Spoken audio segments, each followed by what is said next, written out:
Okay.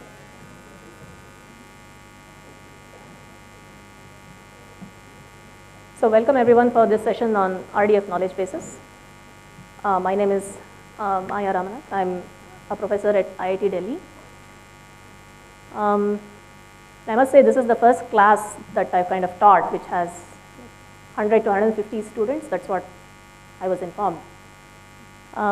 Last semester I taught a course on data structures which was supposed to contain 150 students, but half of them used to be absent. And the part which did show up, they would be board stiff. And I thought, okay, what can we do to make people more interested in this subject, right? So one thing I decided to do today is to have some quizzes in between. That's fun, right? That makes you concentrate. At least it'll be fun for me. Okay? So the title says RDF knowledge bases. It's going to be a lot about knowledge bases, not too much about RDF.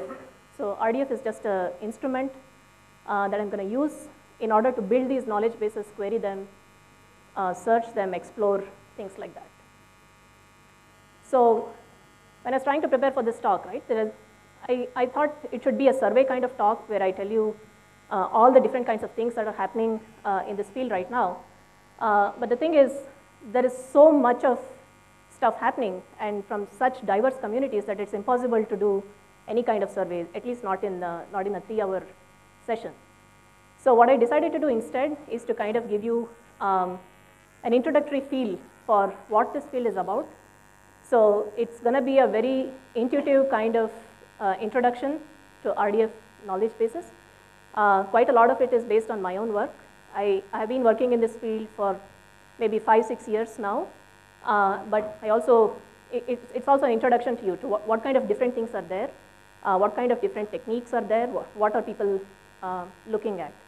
And hopefully what you get at the end of this talk is you know exactly what you don't know and that you would like to go and study further. Okay, so moving on to my first slide, it's this one. So this slide has an interesting history. So it so happens that this is the same slide I've been using for the last 5 years in various different kinds of talks that I've been giving. So whether it's in the industry or conference talks, somehow it always comes back to this slide where I start off saying, here are a bunch of example queries that a user might want to answer. Okay, so that's what I'm saying. Here are a bunch of example queries that suppose we want to answer. So the first one is really interesting, right? Which politicians are also scientists? Especially given that the elections are coming next year. I don't know if it is worth answering this query, but we could put it out there anyway. And which comedy movies have won the Academy Award? Science fiction books which have been made into film. And usually these two queries, these three queries, they change depending on where I'm giving the talk. So since it's in India, it's like India specific. Amitabh Bachchan when he was in his 30s, otherwise it would be maybe Tom Cruise when he was in 30s. So the point is, we have these example queries, and there is a user who wants to answer these queries. So what's the first thing we think of? Let's consider one, which politicians are also scientists. We go to the search engine, right? So here's your first quiz. Who is this person? Okay, you know that, but why have I put her face here, like in the third slide? Well, that was kind of obvious, but what kind of scientist? That's the key.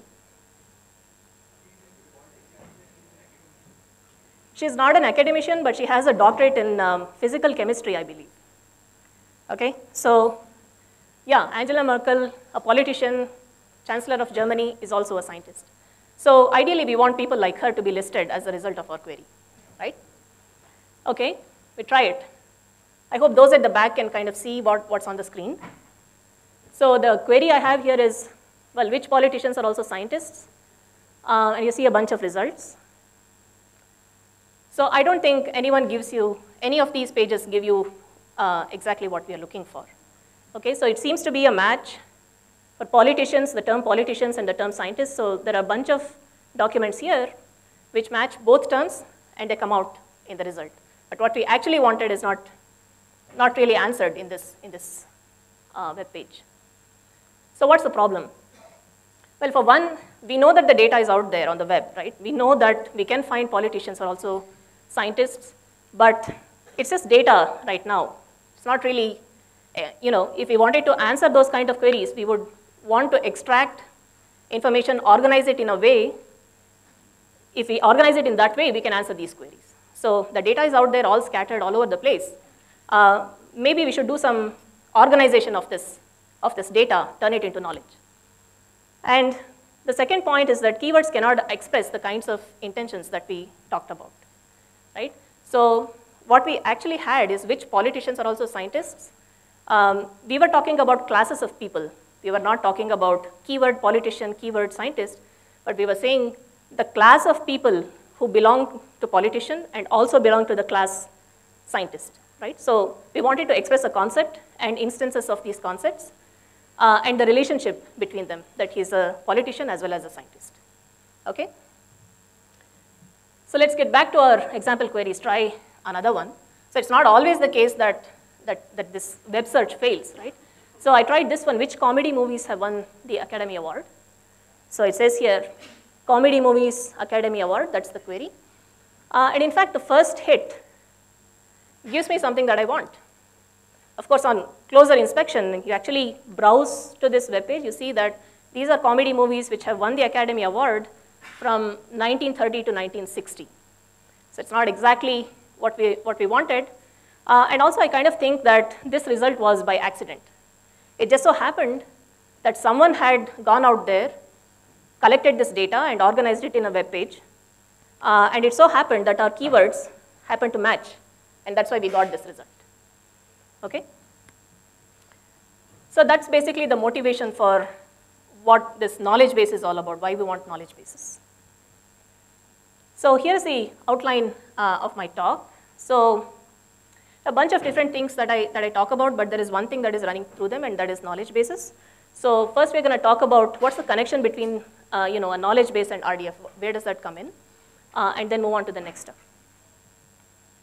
So I'm going to start off with a really vague but really grand goal, and that is this. Okay? So we have an abundance of information on the web, and all kinds of different information like news, very well-structured news websites. We have books, we have entertainment, scientific content, and at the opposite end, we also have spam and junk, right?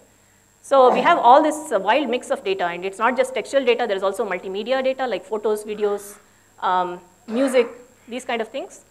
And we want to somehow organize all this information into a knowledge base. And what I've listed here are a bunch of attributes that a knowledge base should contain. I'm going to get more specific about what exactly I mean. So as I said, this is still a vague statement, but let me just explain what I mean by some of these terms. Right? So first is well-organized. So well-organized and crisp, in fact. So it's not like unstructured text that's there, which is understandable by us, but not really understandable by machines, for example. So I want it well-organized and crisp, okay? It should be consistent, it should be complete, it should be correct, right? It should be machine readable because I want to build applications on top of these knowledge bases. Browsable by humans too, because humans should be able to interact with this knowledge base. It should be searchable, it should be self-maintaining because new information keeps coming up all the time. And we want to make sure that our knowledge base is up to date. So if it is somehow self-maintaining, self-correcting, maybe it made a mistake before and now it's going to correct itself with this new information that came out. And basically have an encyclopedia of human knowledge, okay? So this is the big goal, and it's not a new goal. This is the AI dream for many, many, many years. And only now we have, the amount of data that we have, we are taking quite some significant steps to make this a reality. Here's a definition that I found on Wikipedia, which I kind of agree with. So a knowledge base is nothing more than a database. You'll see that in a moment. It is a database, but with some very specific semantics associated with it, okay? And it's information that is to be collected, organized, shared, searched as well as being machine readable. Okay, that's from Wikipedia. So how do we achieve this grand goal, right? So let's take some baby steps towards it. And the first thing we're going to do is go back to the example queries we have and try to figure out what made it tough. We kind of said what made it tough for search engines to answer these queries. So what would make it easy to answer these queries? So that is the question we pose ourselves. So I've highlighted a bunch of things in red here. So politicians, scientists, comedy movies, Academy Award, things like that. So the reason I did that is that these are concepts or classes of things, or classes of entities, I should say, that's the right term, classes of entities.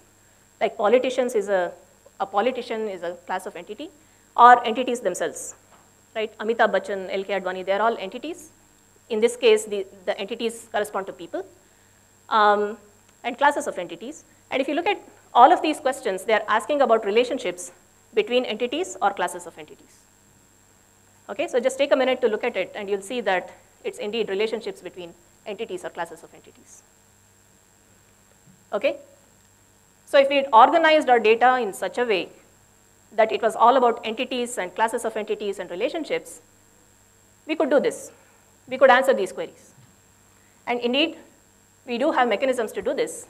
We could build a database like this, right? So I'm not yet saying how we are going to construct this database. I'm just saying that if we had this database, we could answer those queries.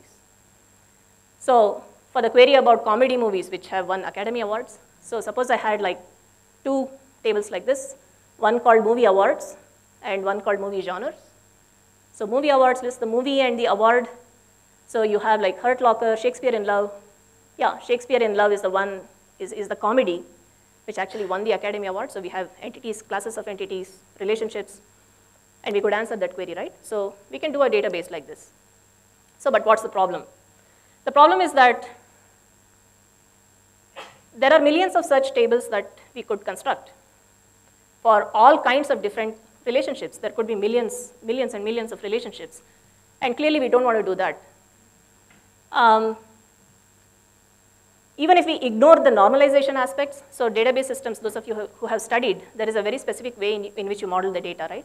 You take care of things like functional dependencies, and you do a normalization of your tables. This is to ensure efficient updates and so on.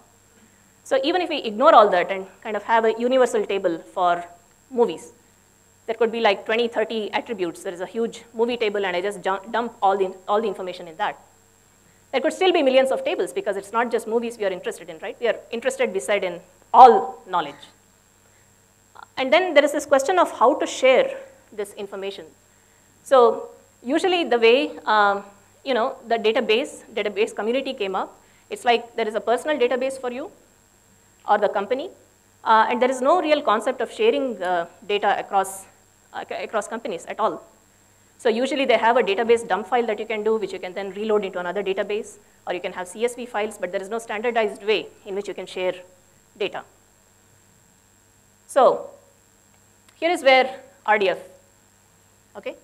So it's a data model which is very simple, and I'm sure you have come across RDF already in this summer school. But let me just talk about it from the perspective of my talk today. So the data model is very simple because it contains 3 columns. That's it, subject, predicate, and object. And the key point is this here. Each of these columns, subject, predicate, and object, has an inherent meaning to it, okay? So you have, so we looked at the relational model, which is very popular in the database community, right? So the meaning of a relational table is that it is a relation, it's an n-ary relation, but the columns could mean different things. So depending on the attribute name, it means certain things, right?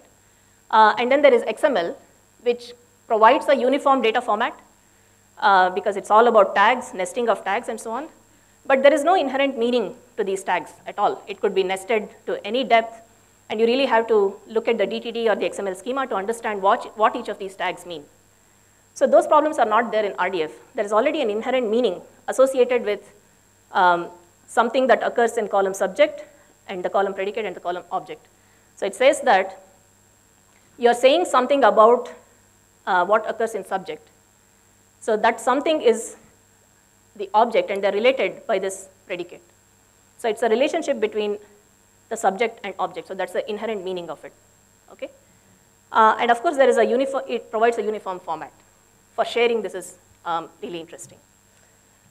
So here's an example of a knowledge base with basically the same information that was there in the database before. So everything is a triple now. So the Hurt Locker has one award, Academy Award. So you're making a statement about Hurt Locker, and the statement is that it has a relationship with this other object, Academy Award, and the relationship is that it has won this award. Okay?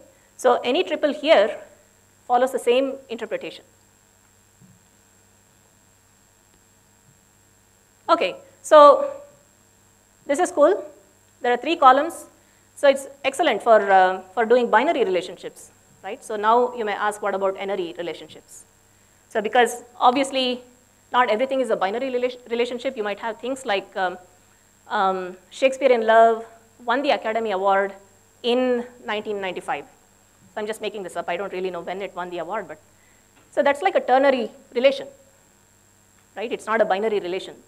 So RDF does address this, and it does it through what's called reification. So a reification is basically saying a fact about a fact. Okay, so assume that each of these facts had a fact ID, or each of these triples had a triple ID. So a triple ID could occur as the subject of another triple. So you're making a statement about a triple, okay? And this can go to any level that you want. So this reification is something interesting, and it deals with the problem of representing n-ary relations. Okay, so you might notice a bunch of other things that are missing here. So for example, we said there are only 3 columns, subject, predicate, and object. What about types? So relational model, it provides certain types like dates, numbers, and so on. So it turns out in RDF also you can define some of these things. You can even define a schema. RDF schema is a standard now. You can define ontologies with OWL. So I'm sure you heard of these terms before. But what might seem like a disadvantage of using RDF, many of those things are in fact addressed or are being addressed in this format. Okay, so once we have this knowledge base, what do we do with it? We query it. So the query language for RDF, as you would know by now, is SPARQL. And the crux of SPARQL are these triple patterns that are here. So which politicians are also scientists? We could query as $X, which is a variable, is a politician, and then the dot signifies that there is a conjunction. Both this as well as this have to match. So $X is a politician, and the same person is also a scientist. And you project out X as your result. So another example is which comedy movies have won the Academy Award? You could do it, $X has genre comedy, and $X has won prize Academy Award. Okay? So now let's look at, so we know if we have this knowledge base, we know we can query it, and we can answer the kinds of questions that we wanted. But how do you come up with this knowledge base in the first place? So that's the next part of the talk, constructing these knowledge bases. So there are a bunch of different approaches. Okay, so classified into 3, and I actually had very cool names for 2 of them. So the first one here, I called it the Newton, because you may know that Newton had written this letter in which he said that with regard to his own contribution to science, that he is basically standing on the shoulders of giants. So you're familiar with this saying? Yeah, so that's the kind of thing that's happening here. So what we want to do in this approach is to make use of semi-structured resources that are already out there on the web and which are fairly easy to handle, and just convert them into the format that we want. Okay, so for example, Wikipedia, right? That's the encyclopedia of choice right now. Anytime you want to know about something, you go to Wikipedia now. So Wikipedia has lots of very well curated as well as structured information. All we need to do is convert that into the format that we want, the triple format that we want, right? And there are other resources as well, such as WordNet. You guys are familiar with WordNet? So it's basically a dictionary with lots of information about words. So there's like roots of the words. There is hyponymy, hypernymy, meronymy, all these kinds of things. So it's a project from Princeton, and it's a really valuable resource. And IMDb, LibraryThing, Factbook, CIA Factbook. So these are all very well-structured resources that are already out there waiting for us to harvest. Okay?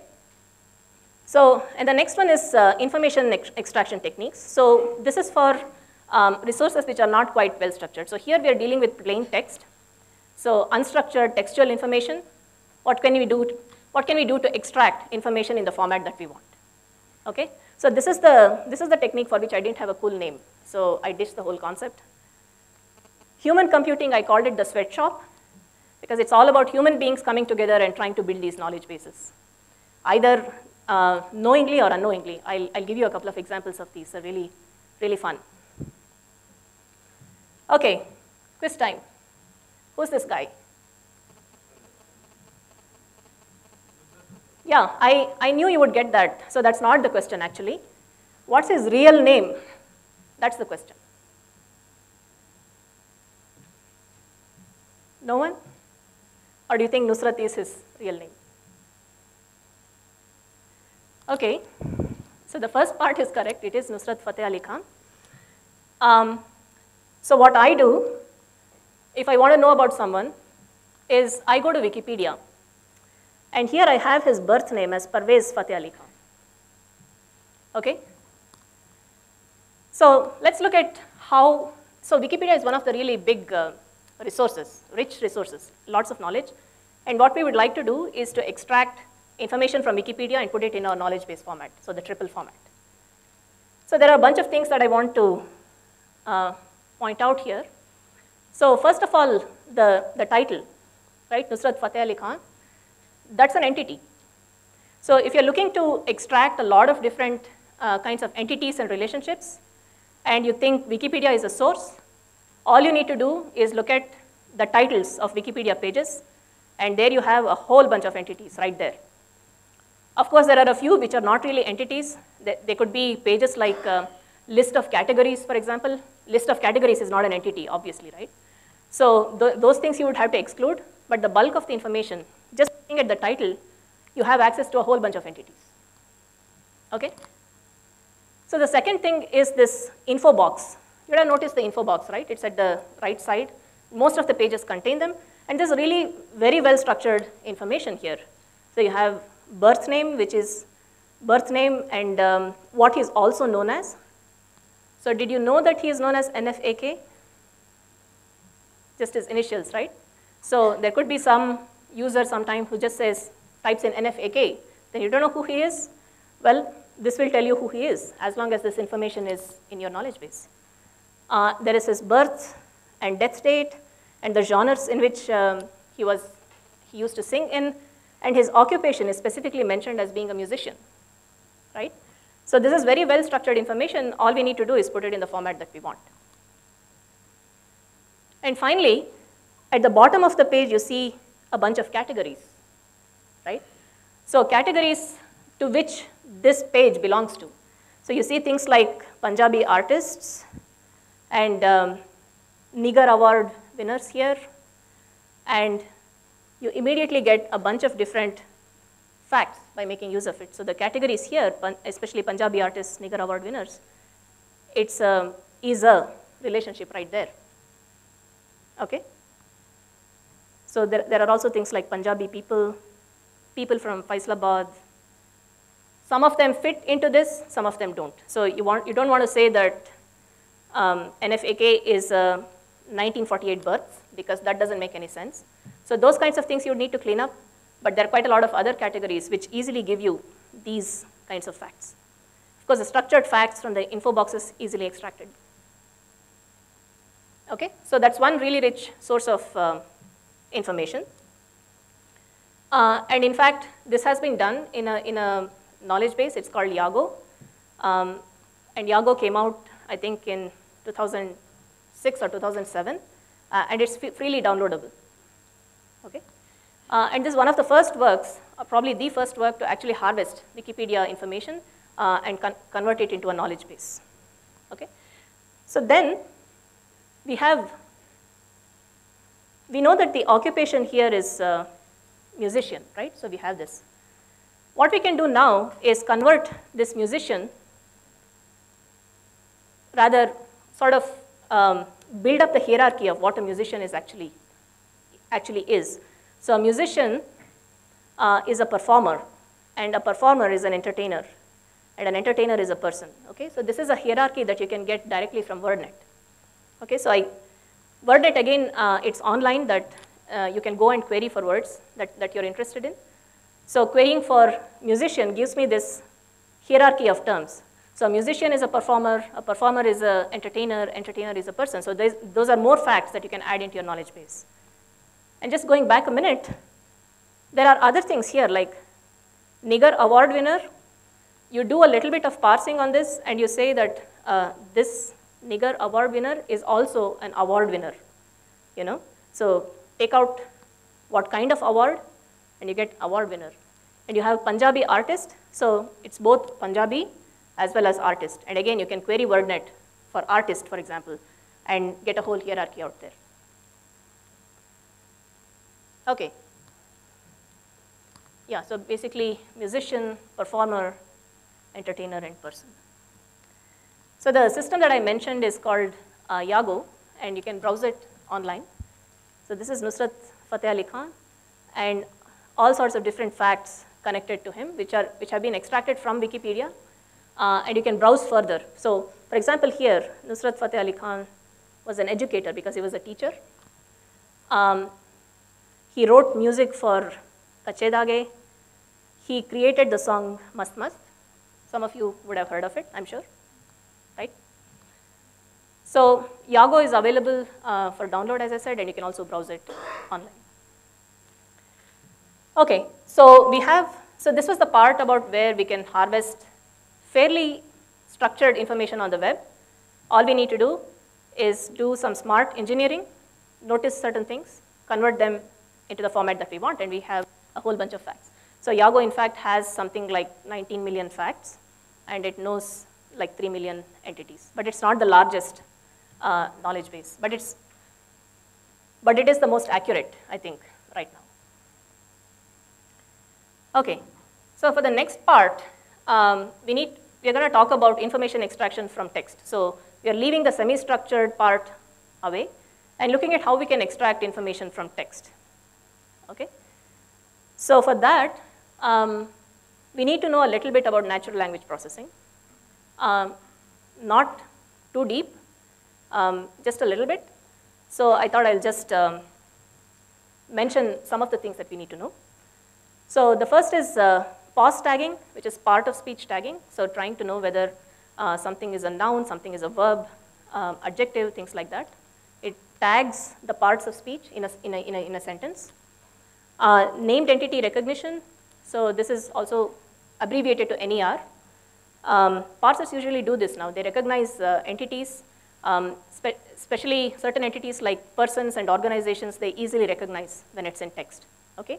So we want to recognize entities which have names. Like if it is Nusrat Fateh Ali Khan is a musician, then we want to recognize that NFAK here is a person. So that's a named entity, and it should be recognized. Dependency parsing. So dependency parsing actually tells you what's the relationship among different parts of the sentence. I'll show you an example in a minute. And coreference resolution. I think this is easier with an example.